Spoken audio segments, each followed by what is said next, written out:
Governor Andrew Cuomo, welcome to the Daily Social Distancing Show. Pleasure to be with you. I'm a big fan. Well, thank you very much. I think everyone is a big fan of yours right now because more than ever during this pandemic, people have sought out leaders who communicate effectively and seem to know what they're trying to do. Nobody has all the answers about coronavirus, but people look for leaders who know what they would like to do. Let's start off with New York. Where does New York stand right now in terms of the numbers and in terms of its trajectory? Well, the good news is we have shown that we can control the spread of the virus, right? Which people take for granted now, but I wasn't always so sure. We could have taken all these measures, close down, stay home, and we could have seen that spread continue to go up. That would have been a really frightening place, but that was a possibility.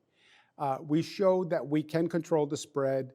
It went up, the so-called plateau, it hit a flat spot, and now we're on the downside of the plateau. The question is, how fast is that decline, and how long does it take to make the decline? We have about 1,300 people per day, new diagnoses coming into the system.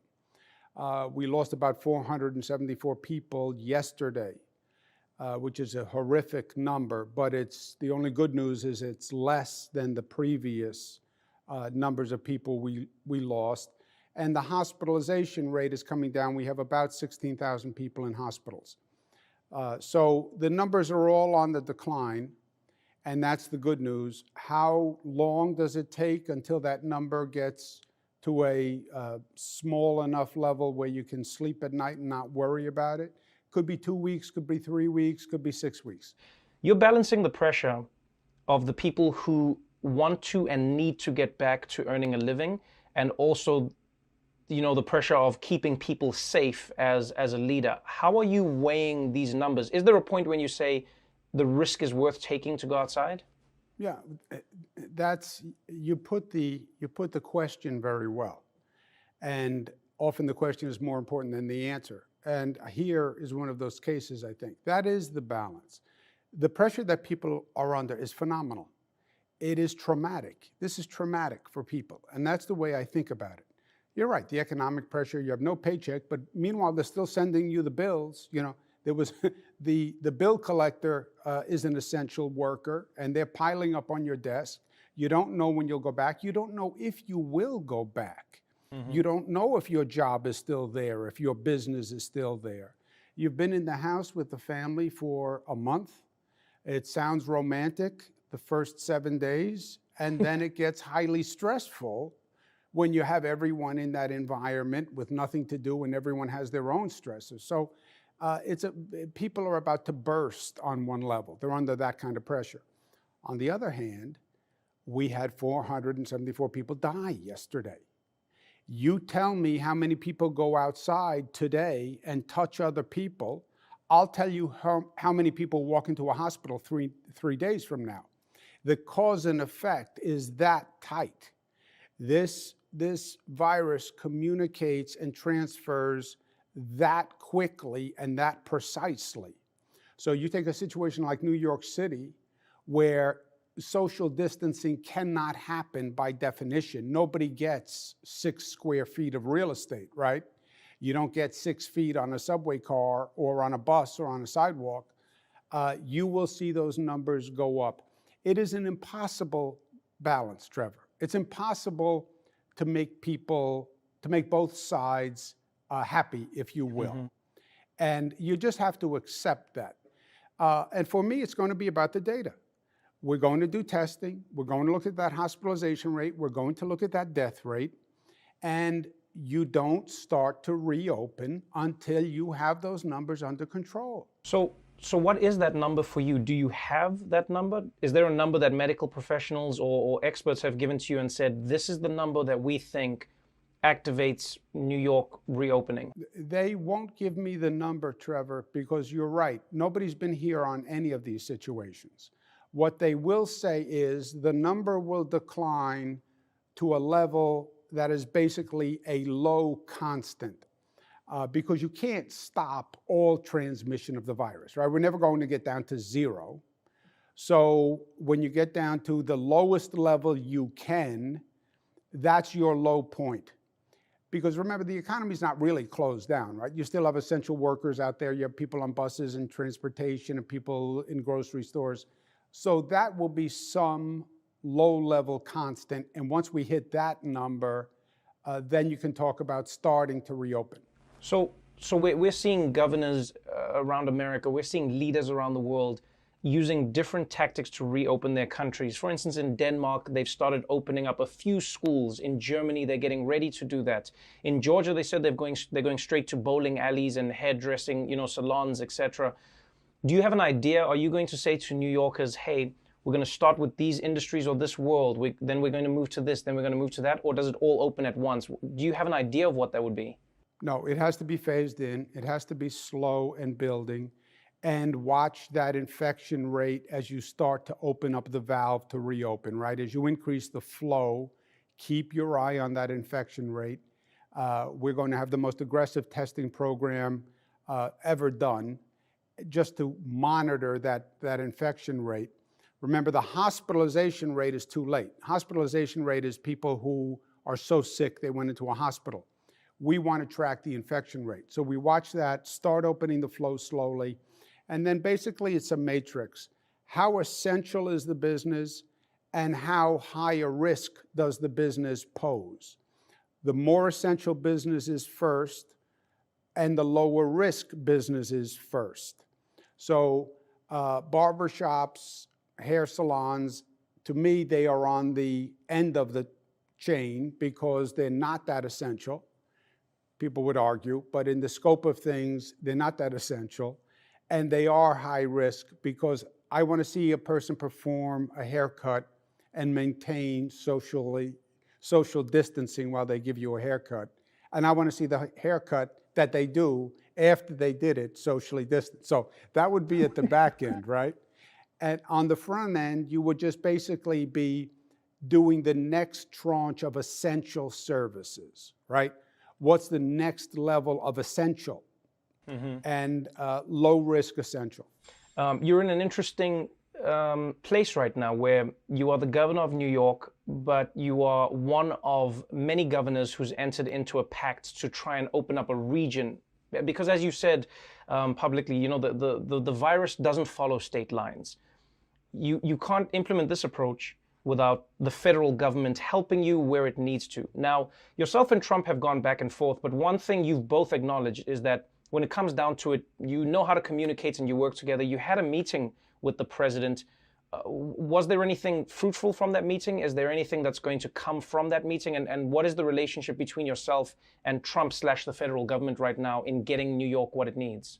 Well, the relationship between myself and the president is the president doesn't like me. That is the relationship. It is unambiguous. It is honest. It is open. And he doesn't like my politics, let's say.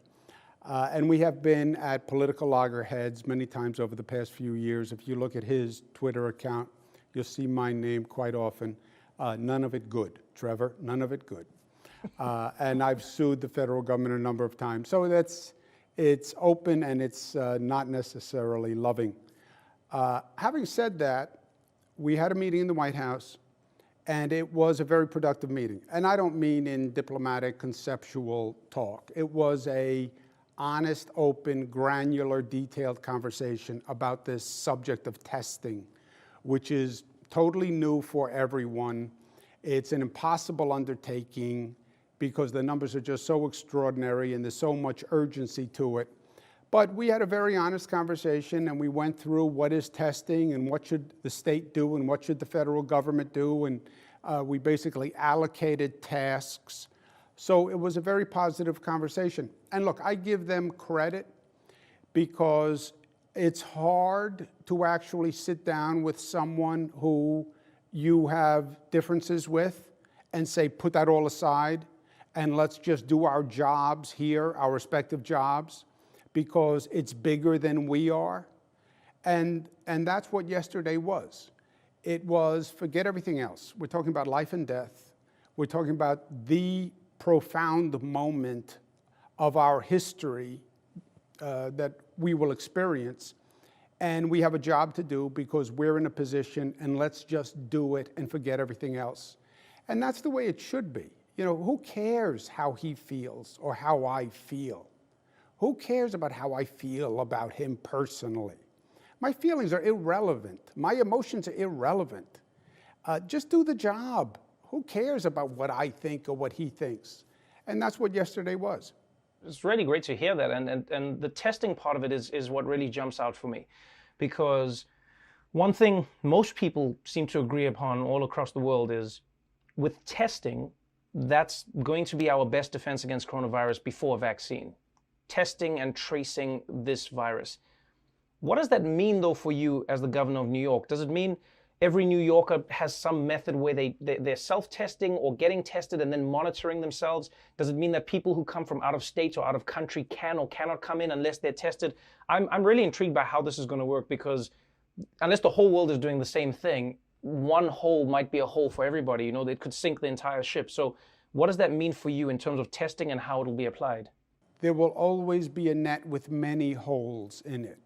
To stick with your analogy, I don't think you're going to have enough tests anywhere to design the perfect system, okay?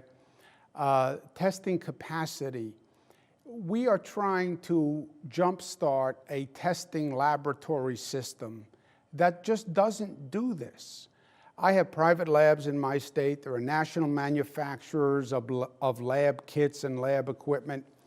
But we're asking them to go to 50 times what they've been doing. If you took every machine in the state of New York that does this, and you ran it 7 days a week, 24 hours a day, you could get up to about 40,000 tests per day, all right?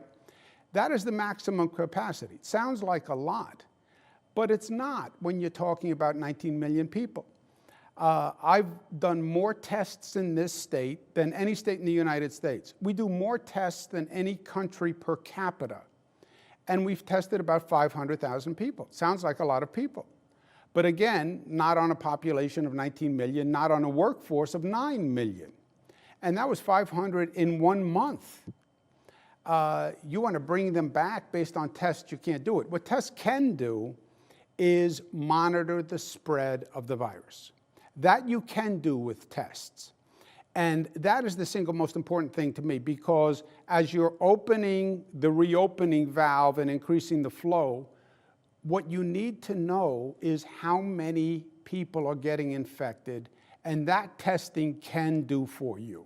It can also do antibody testing, which tells us how many people were infected, but also identifies people who can do the convalescent plasma treatment, which is important.